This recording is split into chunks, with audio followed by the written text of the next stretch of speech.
सच्चिदानन्दमूर्तये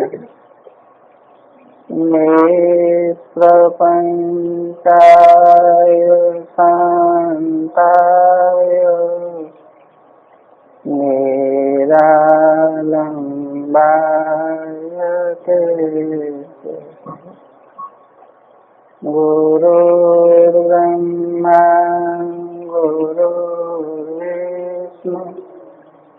गुरुर्देवो महेश्वर गुरु साक्षात् परं ब्रह्म तस्मै श्री गुरवे ज्ञानमूलं गुरुर्मूर्ते पूजामूलं गुरुपद मन्त्रमूलं गुरुर्वाक्य मोक्षमूलं गुरुः ब्रह्मानन्दं परमसुखं केवलं ज्ञानमूलं द्वन्द्वातीतं गगनसदृशं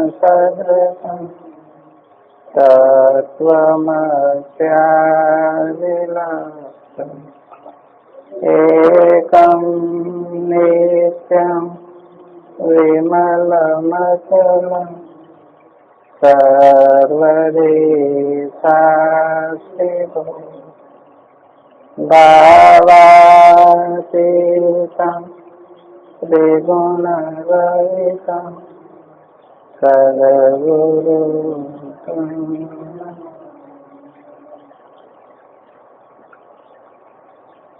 जो सुख नित्य प्रकाश विभो नाम रूपयाता मति न लखई गई मति लखई तो में सो गए अव्यपार स्वरूप मन लारे विष्णु मरे रविचंद्रा वरुण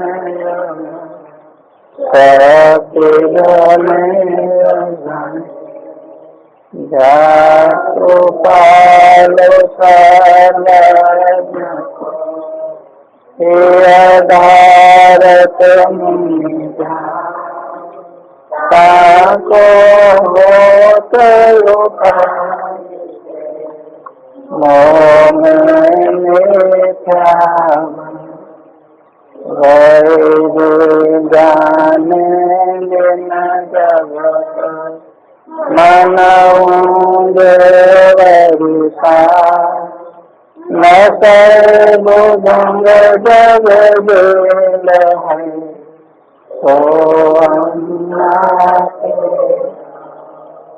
बोध चाहिए को सुख भगत राम तो मेरो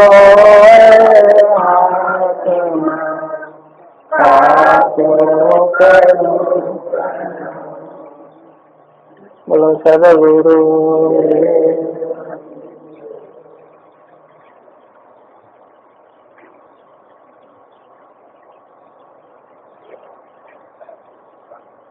विचार सागर एमा चौथा तरंग थी आपने शुरुआत करवानी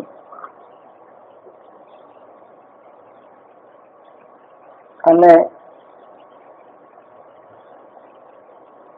વિચાર સાગર નો ઉપદેશ ની રીતે શરૂઆત પણ ચોથા તરંગથી જ થાય છે.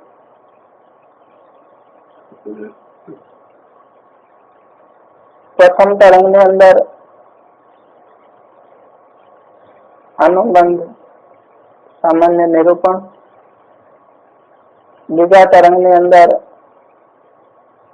તેનો વિશેષ રૂપે નિરૂપણ અને ત્રીજા તરંગની અંદર ગુરુ શિષ્યના લક્ષણનો સમાવેશ થાય છે. અને ચોથા તરંગથી ઉત્તમ અધિકારી માટે ઉપદેશનો પ્રારંભ થાય છે.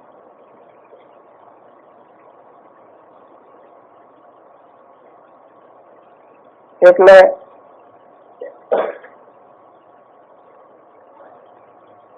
ઉત્તમ અધિકારી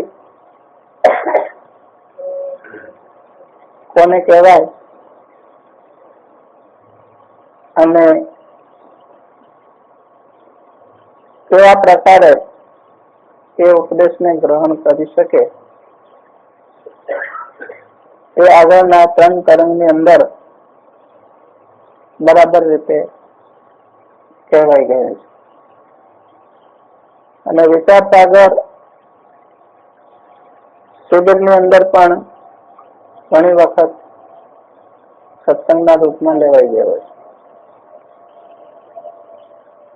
છતાં આ વખતે ચોથા તરંગની અંદર આપણે એ દ્રષ્ટિએ એને સમજવાનો પ્રયાસ કરશું કે એમાં ઉત્તમ, મધ્યમ અને કનિષ્ઠ એ ત્રણેય પ્રકારના અધિકારીને એ એક જ પ્રકારના ઉપદેશથી એને ખ્યાલ આવી જાય. તો ચોથો તરંગ જો યથાર્થ રીતે બરાબર સમજાઈ જશે તો આખા વિચાર સાગરનો જે માર્ગ છે એ લક્ષ્યમાં આવી જશે. પ્રથમ તો અધિકારી બાબતની અંદર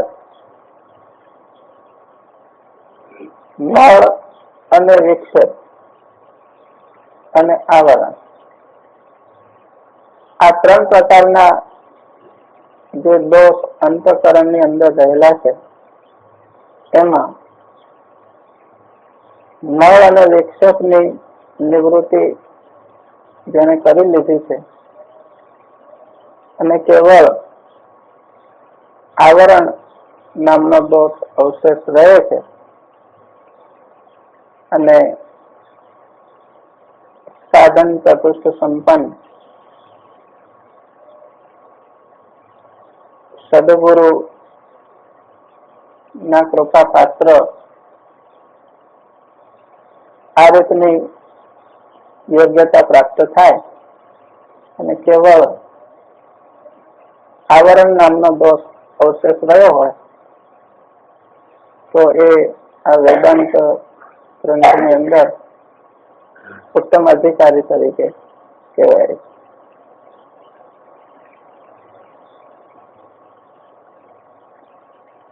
નળ અને વિક્ષેપની નિવૃત્તિ માટે જે જે ઉપાયોનું વર્ણન આવે છે એમાં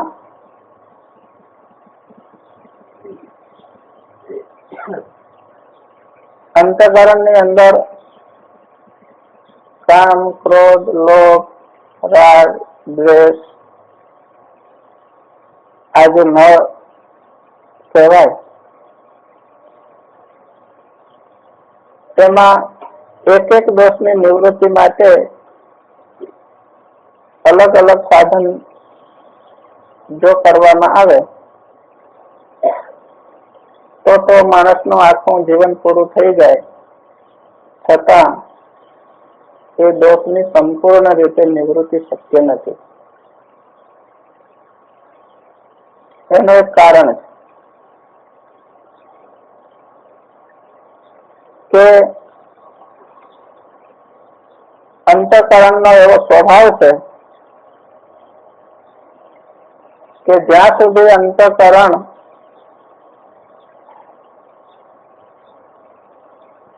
ચિદાભાસ યુક્ત પરિચિન અહંકારની અંદર અહમ યુક્ત સ્થિતિમાં હોય ત્યાં સુધી એ અંતઃકરણ સાથે પોતાનો અને અંતઃકરણનો મારાપણાનો સંબંધ અવશેષ રહી જાય છે. અને જ્યાં સુધી એ અંતઃકરણ મારું છે ત્યાં સુધી તે અંતઃકરણમાંથી સંપૂર્ણ દોષની નિવૃત્તિ થતી નથી. એટલે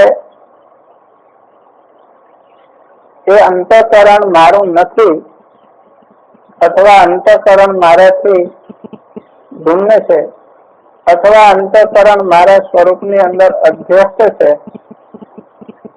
આવા પ્રકારનો બોધ જ્યાં સુધી ન થાય ત્યાં સુધી સંપૂર્ણ રીતે એ મળદોષથી છુટકારો થતો નથી. પણ અંતઃકરણ મારા સ્વરૂપમાં અધ્યસ્ત છે એવી ખબર તો આવરણ ભંગ થયા પછી પડે. પણ એથી પહેલા એ મળદોષની નિવૃત્તિ માટે જે નિષ્કામ કર્મનો ઉપદેશ આપવામાં આવે છે એ નિષ્કામ કર્મ સાથે જો એક બાબત બરાબર સમજવામાં આવે તો અંતઃકરણનો મળદોષ આપણને તત્વજ્ઞાનના અધિકારી માટે જેટલા અંશે એની નિવૃત્તિની આવશ્યકતા છે એટલા અંશે એ શક્ય બની શકે છે. તો નિષ્કામ કર્મની સાથે સંસારની અંદર પોતાના કર્મ વ્યવહારની ફરજ જે આપણને મળી છે એ ફરજ પૂરી કરવાની સાથે એક સમજ જિજ્ઞાસુને હોવી જરૂરી છે કે આ જગતનું અભિન્ન નિમિત્ત ઉપાદાન કારણ સ્વયં પરમાત્મા છે. એટલે મને નામ અને રૂપ જે કયા પ્રતીત થાય છે એ નામ રૂપની અંદર અમુક મારા છે અને અમુક મારા નથી. એટલે જે વ્યવહાર આપણા સંબંધી સાથે, આપણા પરિવાર સાથે, જગતના કોઈ પણ પદાર્થ વ્યક્તિ સાથે જે વ્યવહાર છે એ બધા સાથેનો સીધો સંબંધ પરમાત્મા સાથે છે. આ પ્રકારનો એક ભાવનાત્મક બોધ જો નિષ્કામ કર્મ કરવાની સાથે રાખવામાં આવે તો મળદોષની નિવૃત્તિ સહેલાઈથી થઈ જાય છે. મારો બધો વ્યવહાર પરમાત્માની સાથે છે તો કોઈ પણ સંબંધના રૂપમાં હોય, વ્યવહારની અંદર પિતા પુત્રનો સંબંધ હોય, પરિવારનો કોઈ પણ સંબંધ હોય, પણ પરમાત્મા જે સર્વ સ્વરૂપે એના ઉપાદાન કારણ તરીકે સ્વયં પરમાત્મા છે આવા પ્રકારનો એક ભાવનાત્મક બોધ જિજ્ઞાસુએ રાખી અને વ્યવહાર કરવો. આવો વ્યવહાર અને સાથે નિષ્કામ કર્મનો અર્થ એટલો જ કે વર્ણ અને આશ્રમ જે અનાદિકાળથી અધ્યાસ રૂપે આપણને પ્રાપ્ત થયો, જે આશ્રમ અને વર્ણ આપણને મળ્યો છે તેને અનુસારે આપણને કર્મ કરવા. શાસ્ત્રની અંદર જેવા પ્રકારનો અભ્યાસ આપણે સ્વીકાર્યો હોય, હું પુત્ર છું, પિતા છું, ભાઈ છું, પતિ છું, તો જેવા પ્રકારનો અભ્યાસ હોય તો એવા પ્રકારના અભ્યાસ સાથે એનો ધર્મ આપણા શાસ્ત્રોમાં બતાવ્યા છે. તો એ ધર્મનું નિષ્કામ ભાવે પાલન કરવું, એટલે ફળની અપેક્ષા વગર. નિષ્કામ કર્મનું ફળ મળતું નથી એમ નહીં, એમનું ફળ અવશ્ય મળે છે, પણ કર્મ કરતી વખતે એ ફળની અપેક્ષા વગર કર્મ કરવામાં આવે તો સાથોસાથ એ કર્મનું ફળ પણ મળે અને અંતઃકરણની જે શુદ્ધિ છે, મળદોષની જે નિવૃત્તિ છે, એ પણ સાથે થઈ જાય. પણ એની સાથે આ એક ભક્તિનો ભાવ આવવો જોઈએ કે આખું વિશ્વ પરમાત્મામય છે, તો આ મળદોષની નિવૃત્તિ જલ્દી અને થોડા કાળમાં થઈ જાય. અને આ પ્રકારનો પ્રયોગ તમે વ્યવહારમાં 4-6 મહિના કરો તો તરત જ એનું પરિણામ દેખાવા લાગે. પણ એથી પહેલા આપણા જીવનનું લક્ષ્ય કે જે ધ્યેય છે તે નક્કી કરી લેવું જોઈએ. ધ્યેય લક્ષ્ય નક્કી કર્યા પછી આ અંતઃકરણના દોષની નિવૃત્તિ માટે એને આ પ્રકારના સાધનનો પ્રારંભ કરે તો થોડા કાળમાં એના જીવનમાં પરિવર્તન દેખાય. અને પરિવર્તન દેખાય એટલે જિજ્ઞાસુને સાધન કરવા માટેની જે તત્પરતા છે, જે ચાલાવેલું છે, એમાં એને વિશેષ વેગ મળે. આપણે કોઈ પણ જગ્યાએ જતા હોઈએ અને રસ્તાની અંદર જે માઇલસ્ટોન આવતા હોય, હવે એની અંદર જે રીતે આપણે ગતિ કરતા હોઈએ તેમાં એ માઇલસ્ટોન ના જે અંદર જે એના કિલોમીટર લખેલા છે એમાં ઘટાડો થતો જાય તો આપણને ગતિ કરવામાં થોડો આનંદ પણ આવે કે જેમ જેમ દિવસો વીતતા જાય તેમ તેમ એ કિલોમીટર ઓછા થતા જાય તો આપણને એમ લાગે કે આપણે ધ્યેય તરફ બરોબર રીતે જઈએ છીએ અને આપણી ગતિની અંદર પણ વેગ આવી શકે. એટલે આ પ્રયોગ મળની નિવૃત્તિ માટે નિષ્કામ કર્મ અને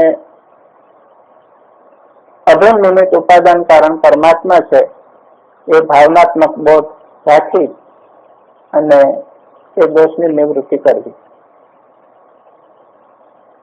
અને એમાં વિક્ષેપ જો આવે તો એ વિક્ષેપની નિવૃત્તિ કરવા માટે મોટા ભાગે ઉપાસના અથવા યોગ એના નિવૃત્તિના ઉપાયો બતાવ્યા છે. પણ વિક્ષેપની નિવૃત્તિ કરવા માટે કે જેને જે રીતે સદગુરુએ ઉપાસનાની પદ્ધતિ આપી હોય, શરૂઆતમાં મહાપુરુષો પાસેથી આપણને જે આદેશ પ્રાપ્ત થયો હોય, શરણો સ્વીકારતી વખતે, મંત્ર દીક્ષા લેતી વખતે એમનો જે આદેશ છે એ આદેશ અનુસારે તમે જો ભજન કરો તો અન્ય ઉપાસના કરવી પડતી નથી અને વ્યવહારના વિક્ષેપો એ આપેલા આદેશ મુજબ ભજન કરવામાં આવે તો આપોઆપ નિવૃત્ત થઈ જાય. તો યોગના સાધનનો આશરો લેવો ના પડે. પણ મોટા ભાગે લોકો આવું કરતા નથી, એટલે પછી અન્ય સાધન માટે સસ્તા ઉપાયો કે કોઈ માથે હાથ રાખે અને આપણું કામ થઈ જાય, શક્તિપાત, ત્રાટક એવા બીજા જે સસ્તા ઉપાયો છે એનો આશરો લેવાનો લોકો પ્રયાસ કરે.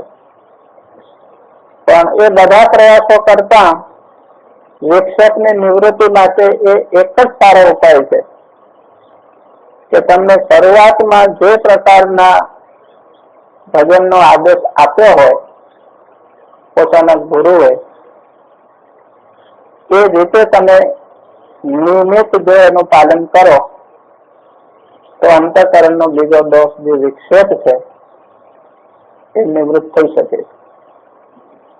પ્રયોગ કરીને તમે જુઓ તો તમને ખબર પડે. તેમાં વિક્ષેપ બે પ્રકારે હોઈ શકે. એક તો વિક્ષેપનો સીધો અર્થ એ છે કે ચિત્તની જે ચંચળતા છે તેના કારણે ચિત્ત સ્થિર અને શાંત થતું નથી, તે અંદરનો વિક્ષેપ. બીજો વિક્ષેપ એ છે કે બાહ્ય વ્યવહારની અંદર ભજન કરવાની પ્રતિકૂળતા, સગા સંબંધી દ્વારા આપણો વ્યવસાય એ રીતનો હોય કે આપણને એમાં આપણે પૂરતો સમય પ્રાપ્ત ન થતો હોય સત્સંગ માટે, વિચાર માટે, મહાપુરુષો પાસેથી લાભ લેવા માટે, એ બહારનો વિક્ષેપ છે. તો એ વિક્ષેપની નિવૃત્તિ કરવા માટે પણ આ જે સાધન છે એનો વિધિવત જો પાલન કરવામાં આવે તો બહારનો વિક્ષેપ પણ મટી શકે છે. આપણને ચાર કૃપામાં જો એક ઈશ્વરની કૃપા, ગુરુની કૃપા, શાસ્ત્રની કૃપા અને આત્મકૃપા, એમાં ઈશ્વરની જે કૃપા છે એ ચાર વિભાગમાં વહેંચાયેલી. એમાં મનુષ્ય શરીરની પ્રાપ્તિ થવી એ ઈશ્વરની કૃપાનો એક ભાગ છે. યોગ્ય મહાપુરુષો સાથે સંબંધ થવો, સદગુરુની પ્રાપ્તિ થવી એ પણ ઈશ કૃપાની અંતર્ગત આવે છે. અને આપણો જન્મ, આપણું પ્રારબ્ધ એ રીતનું હોય કે જ્યાં આપણને આજુબાજુ સત્સંગ મળી શકે એવી સ્થિતિમાં આ શરીરને રહેવાનું પ્રારબ્ધ ઊભું થાય, એ પણ ઈશ કૃપાની અંતર્ગત આવી શકે. અને ચોથું કે આપણને ચિંતા કરવી ન પડે, વધારે દોડધામ કરવી ન પડે અને આપણે આજીવિકા વ્યવહારની અંદર શાંતિથી ચાલે એ રીતની જો પરિસ્થિતિ આપણને મળી હોય તો એ પણ ઈશ કૃપાની અંતર્ગત આવી શકે.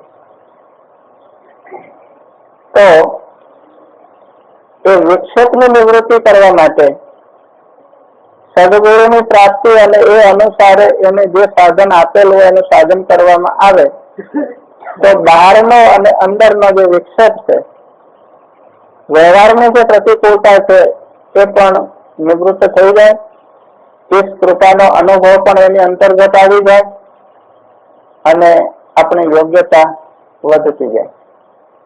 આ રીતનો પ્રયોગ થોડા કાળપૂર્વક કરવામાં આવે બરોબર લક્ષ્ય રાખીને તો મળ અને વિક્ષેપની નિવૃત્તિ તમે તત્વજ્ઞાનને ગ્રહણ કરી શકો તેટલા અંશે અવશ્ય થઈ શકે. એના માટે અન્ય કોઈ ઇતર પ્રયોગ કે બીજા કોઈ સાધન કરવાની અપેક્ષા રહેતી નથી, પણ આટલા સાધનથી જ આ કામ થઈ જાય. એના માટે એકાંત સેવનની પણ વધારે આવશ્યકતા નથી પડતી. યોગ આદિ સાધનનો આશ્રય પણ લેવાની જરૂર નથી. શ્રદ્ધાપૂર્વક જો નિષ્કામ કર્મ અને મારો બધો વ્યવહાર પરમાત્મા સાથે છે આ ભાવપૂર્વક વ્યવહાર કરે અને ગુરુના આદેશ મુજબ આપેલું ભજન કરે તો મળ અને વિક્ષેપ નિવૃત્ત થઈ શકે. અને જિજ્ઞાસુમાંથી મતિ અને મુમુક્ષુની કોટીમાં આ બે દોષની નિવૃત્તિ થયા પછી એ આવી જાય છે. અને મુમુક્ષુ થયો એટલે કેવળ આવરણ નામનો જે દોષ છે, જેને સ્વરૂપનું અજ્ઞાન કહેવામાં આવે છે, પછી એનું લક્ષ્ય કેવળ એ તરફ જ હોય છે કે કઈ રીતે હું મારા શુદ્ધ સ્વરૂપને જાણી શકું. પછી એ અજ્ઞાનનું સ્વરૂપ સાચા અર્થમાં અજ્ઞાન કહેવાય કોને, સાચા અર્થમાં જ્ઞાન કહેવાય કોને, એ તરફ એની દિશા બની જાય. પછી એનું વાંચન, વિચાર, પ્રશ્ન, સદગુરુ સાથેનો પ્રશ્ન ઉત્તર, એ બધી એની દિશા બદલાઈ જાય. પછી શું કરવાથી પ્રાપ્ત થશે એ પ્રશ્ન એમાં મટી જાય. જિજ્ઞાસુ માંથી જયારે મુમુક્ષુ બને એટલે સાધન સાધ્ય જેટલી સ્થિતિ છે એટલી સ્થિતિ નિત્ય નથી, આવી મુમુક્ષુને ખબર પડી જાય છે. જિજ્ઞાસુને ખબર નથી પડતી. જિજ્ઞાસુમાં તો કેવળ જાણવાની કુતૂહલ વૃત્તિ પણ હોઈ શકે, પણ વાસ્તવિક રીતે સાધન દ્વારા શું પ્રાપ્ત થઈ શકે અથવા આપણને જે સાધન મળ્યો છે એનો પૂરેપૂરો આપણે સદુપયોગ કરી શકીએ કેટલા અંશે એને સદુપયોગ કરી લીધેલો હોય છે મુમુક્ષુએ. એટલા માટે ચોથા ચરણની અંદર એનો વાર્તાનો જે વિભાગ છે એ તો બધાને ખબર છે કે શુભ સંપત્તિ નામે રાજા, એના 3 પુત્રો અને સંપૂર્ણ રીતે એની પાસે સુખ હતું, ચક્રવર્તી રાજ્ય હતું અને સુખ સંપત્તિને અચાનક વિચાર આવ્યો કે આ રાજ્ય જે છે એ અત્યારે બધું સુખરૂપ છે પણ એ નિત્ય નથી અને કાયમી નથી. તો સાચું સુખ પ્રાપ્ત કરવા માટે એને લાગ્યું કે આ બધું રાજ્ય પુત્રોને સોંપી એની વ્યવસ્થા કરી અને હું ભજન કરું. 3 પુત્રોને બોલાવી શુભ સંપત્તિએ પોતે આ વાતની રજૂઆત કરી કે તમે 3 પુત્રો બધા મોટા છો, યોગ્ય છો, પોતપોતાનો કારભાર સંભાળી શકો એવા છો અને આ રાજ્ય દ્વારા જે સુખ મળે છે એ વસ્તુતાએ સંસારનું સુખ એ દુઃખનું બીજ છે. તો સાચા સુખની પ્રાપ્તિ માટે કે જે સુખ અને દુઃખના જોડતાથી પર છે, જે સુખ પ્રાપ્ત થયા પછી એ સુખની અંદર વધઘટ થતી નથી અને આ રાજ્યોના સુખની અંદર તો ક્યારે વધઘટ થાય, ક્યારે છીનવાઈ જાય, ક્યારે મૃત્યુ પોતાનું થાય એ કઈ નક્કી થઈ શકે નહીં. તો એ સાચા સુખની પ્રાપ્તિ માટે હું આ રાજ્યનો ત્યાગ કરી અને વનમાં જઈ અને ભગવાનનું ભજન કરવા ઈચ્છું છું. તો તમે 3 જણા આ રાજ્યની વહેંચણી પોતાની રીતે એને બતાવી કે આ રીતે કરી અને મને છૂટો કરો. તો ત્રણેય જણાએ કહ્યું કે કાલે આપણે એનો નિર્ણય કરશું.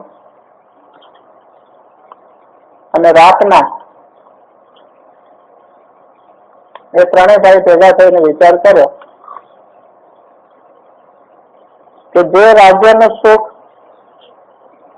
પ્રાપ્ત હોવા છતાં એને છોડી અને જે સાચા સુખની પ્રાપ્તિ પિતા ઈચ્છે છે, તો એ સુખ તો આપણને પણ જોઈએ. આટલી મોટી ઉંમર થયા પછી પણ એને સાચું સુખ પ્રાપ્ત ન થયું અને હવે એની પ્રાપ્તિની ઈચ્છા કરે તો હવે સુખ એને પ્રાપ્ત થશે કે કેમ? અને આપણને આ રાજ્ય દ્વારા જે મળશે તો અંતે તો પાછી જે પિતાની સ્થિતિ થઈ એ જ આપણી સ્થિતિ થાય. તો એના કરતા આપણને ગૃહ ત્યાગ શા માટે ન કરવો? આવો વિચાર કરી અને રાતોરાત ત્રણેય ભાઈ એ ઘર છોડીને ચાલ્યા ગયા. એટલે આ વાર્તાનો ભાગ તો બધાને ખ્યાલ જ છે.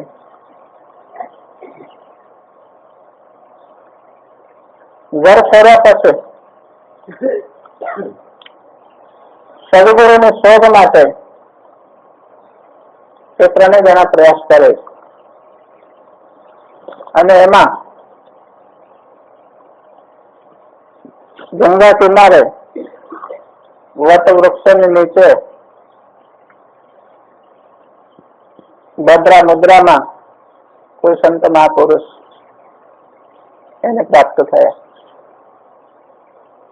એ ત્રણેય ભાઈએ જોયું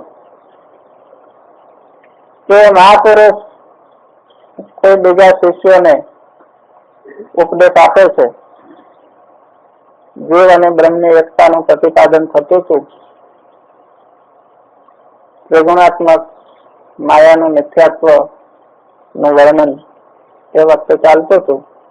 અને આ ત્રણેય ભાઈ ત્યાં જઈ અને ચૂપચાપ પાછળ બેસી અને એને શ્રવણ કરે. જયારે સત્સંગ પૂરો થયો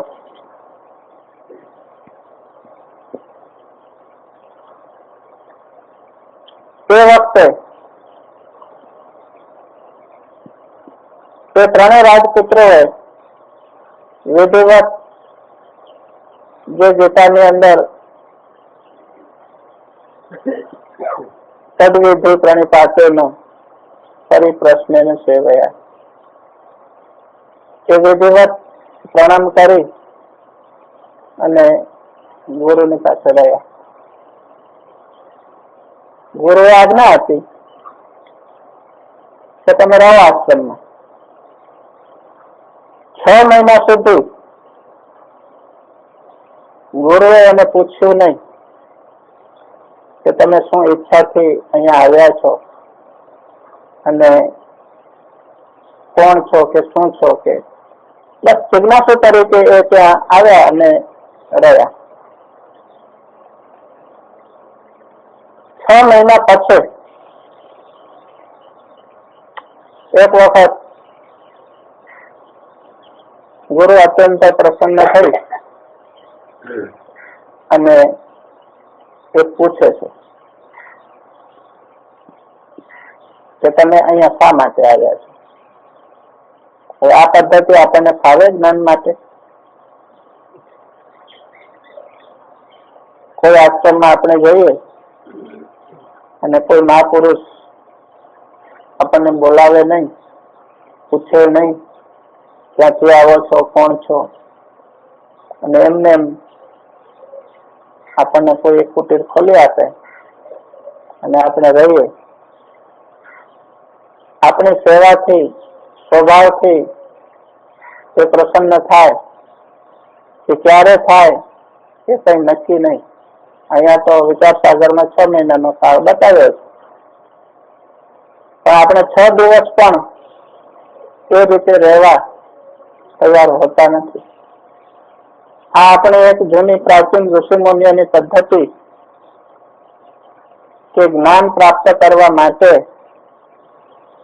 કેટલી શિષ્યોની અંદર તૈયારી હોય. અત્યારે તો આશ્રમો શહેરની વચમાં, ગામની નજીક, બધી રીતે સુવિધા વાળા, પણ પ્રાચીનમાં ઋષિમુનિઓની વખતમાં તો બધા મોટે ભાગે તીર્થ સ્થળોમાં અથવા જંગલમાં આશ્રમો. અને આપણને એક પ્રશ્ન પૂછવો હોય તો એ પ્રશ્નનું નિરાકરણ કરવા માટે આપણે જે મહાપુરુષ પાસે જઈએ તો જતા આવતા આપણને 2-3 મહિનાનો તો સમય લાગે. કોઈ પ્રકારના વાહનની તે વખતે સગવડો હતી નહીં. અને એ આપણી મનની મૂંઝવણ લઈ અને એમની પાસે જઈએ અને પછી એ શ્રમ કર્યા પછી જે પ્રશ્નનો આપણને ઉત્તર મળતો તેની આપણને કિંમત સમજાતી અને એ પ્રશ્નના ઉત્તરનું આપણે મૂલ્ય એ વખતે એને થતું અને એ મુજબ એ પોતાનું તરત જીવનમાં પરિવર્તન જે કરવાનું હોય એ તરત કરી દેતા અને એનું પરિણામ આવતું. આજે તો આપણને જે પ્રશ્ન હોય તે મોટા ભાગે તો આપણે પ્રથમ પોતાની રીતે પુસ્તકોમાં ખોલવાનો પ્રયાસ કરીએ. છૂટા એ કામ પતી જતું હોય તો મહાત્મા પાસે જવાની જરૂર શું? પુસ્તકોમાં છૂટા વાંચતા એ કામ થઈ જાય. એક બાજુ ટીવી જોવાતું હોય, પુસ્તકે વંચાતું હોય, આપણા પ્રશ્નનો ઉત્તર મળી જાય. આવી સ્થિતિમાં જો આપણને જ્ઞાન મળે, એ જ્ઞાન ગમે એટલું મૂલ્યવાળું હોય પણ એ જ્ઞાન આત્મસાત થઈ શકતું નથી, આપણા જીવન સાથે એક રૂપ થઈ શકતું નથી. પણ ગમે એટલી પુસ્તકોની સગવડ વધી, ગમે એટલા મહાપુરુષો સરળ થયા, આશ્રમો વધ્યા, આશ્રમો નજીક મળ્યા, પણ ભગવાને જે કહ્યું સત્યમ નામ વ્યક્તિ તત્વતો, એમાં કોઈ ફરક હજુ પડ્યો નથી.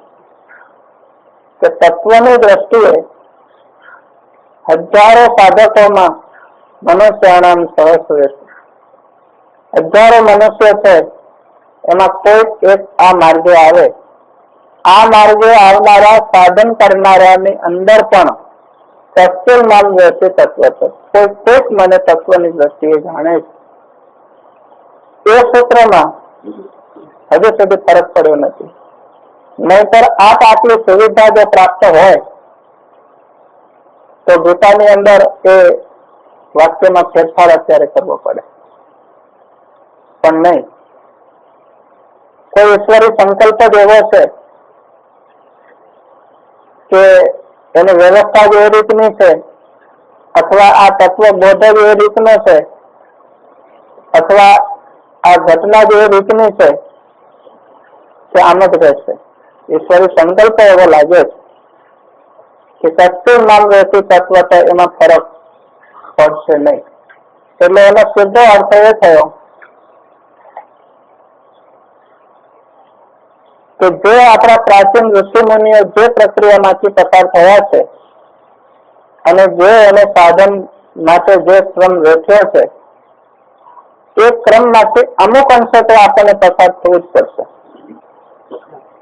પછી એમાં થોડી સુવિધા વધવાથી થોડો ફેરફાર ભલે થયો હોય, એટલે વિના શ્રમે થોડુંક કામ વિશેષ રૂપે થઈ શકે, પણ અમુક પ્રકારની જે મુશ્કેલીઓ છે, અમુક પ્રકારના જે તક છે, અમુક પ્રકારની જે સાધનો છે, તે પદ્ધતિમાંથી તો આપણને અવશ્ય પસાર થવું જ પડશે. 6 મહિના એ સદગુરુ પાસે રહ્યા. જ્યારે સદગુરુની પ્રસન્ન મુદ્રા જોઈ અને સદગુરુએ એમને પૂછ્યું કે તમે અહીંયા શા માટે આવ્યા છો, તમે કોણ છો અને કોના પુત્ર છો? આ 6 મહિના પછી પરિચય માંગ્યો. અને એ વખતે બંને નાના ભાઈએ મોટા ભાઈને ઈશારાથી કહ્યું કે એ આપણા ગુરુને તમે ઉત્તર આપો. શિષ્ટાચાર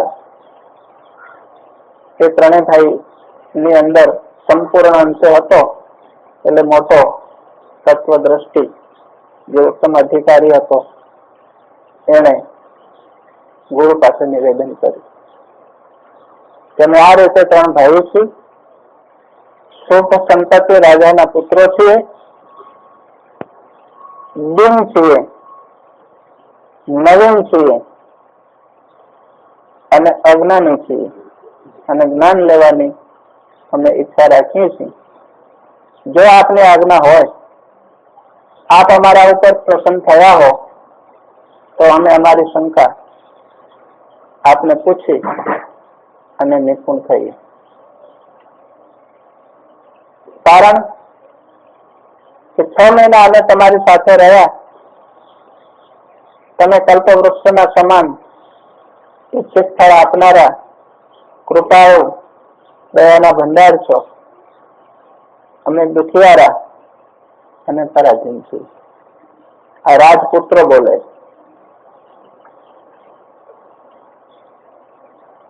એ વખતે ગુરુને લાગ્યું કે ના, આ યોગ્ય અધિકારી છે.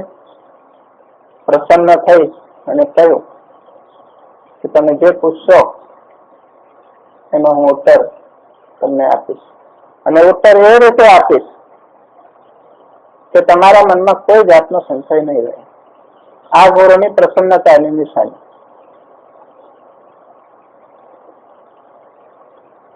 सुनो शिष्य मम बात, जो कुछ हूँ तुम सो कहो, लहो हुए कुशला संशय को न રહે. બધા પ્રકારની કુશળતા તમને પ્રાપ્ત થશે, શાંતિ પ્રાપ્ત થશે, કોઈ જાતનો પ્રશ્ન કે સંશય તમારી અંદર નહીં રહે. એ રીતે હું તમને ઉત્તર આપીશ. આ ગુરુની પ્રસન્નતાનો સૂચક અર્થ એ છે કે શિષ્યનો અડધું કામ અહીંયા થઈ જાય. કઠોપનિષદની અંદર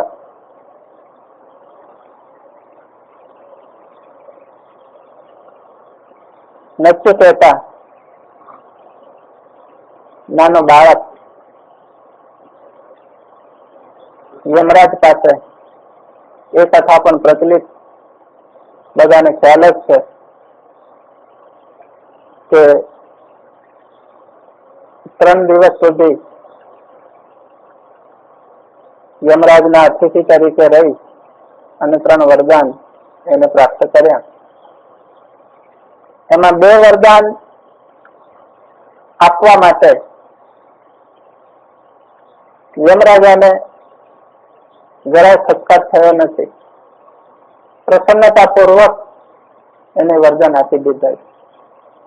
એમાં પહેલા વરદાનમાં તો પિતા પ્રત્યે નું હિત નચિકેતાએ માગ્યું કે હું પાછો ત્યાં જાઉં તો મને પૂર્વવત એ સ્વીકારે અને જે યજ્ઞની અંદર મારા પિતાની ક્ષતિ હતી એની પણ નિવૃત્તિ થાય, એને કોઈ દોષ લાગુ ન પડે, એ રીતે તમે વરદાન આપો.